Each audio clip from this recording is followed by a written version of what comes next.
सवाल ये पूछा गया है कि ऐसे लोग के जो ग्रीन कार्ड होल्डर्स हैं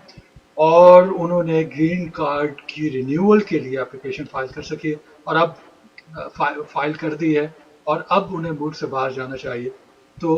किस तरीके से वो सब्र कर सकते हैं, क्योंकि ग्रीन कार्ड जो है उनका एक्सपायर हो गया और अभी उन्होंने एप्लीकेशन वगैरह फाइल की। तो देखिए, इसका बड़ा आसान तरीका है। उसकी वजह यह है कि जो रिसीट आती है इमिग्रेशन सर्विस की तरफ से, और I-797C रिसीट उसे कहते हैं, एक्नॉलेजमेंट है कि हमें आपकी एप्लीकेशन मिल गई है, ये इमिग्रेशन सर्विस कह रही है। और उसमें उन्होंने गुज़श्ता साल में, मेरा ख्याल है सितंबर का महीना था, सितंबर 2000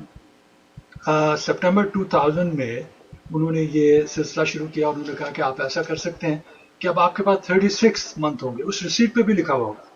और वो 36 मंथ का क्या लिखा उन्होंने, उससे मुराद ये कि आप अपनी स्टेटस की वेरिफिकेशन, मिसाल के तौर पर जॉब के लिए आप जाना चाहते हैं, आपका एक्सपायर्ड ग्रीन कार्ड आपके पास है और उसके साथ ये रिसीट है जिसमें कहा गया कि 36 मंथ की आपके ग्रीन कार्ड की एक्सटेंशन कर दी गई है, तो उस पर जॉब भी वो कर सकते हैं, उसमें कोई प्रॉब्लम नहीं, और उसी पे ट्रैवल कर सकते हैं। लेकिन जब भी आप ट्रैवल करें, मेक श्योर, एक तो आपको मालूम है कि पासपोर्ट की तो ज़रूरत अपनी जगह पे है, लेकिन जो एक्सपायर्ड ग्रीन कार्ड है और ये रसीद लेके जाइए, and I am pretty sure कि इसमें कोई मसला नहीं होना चाहिए।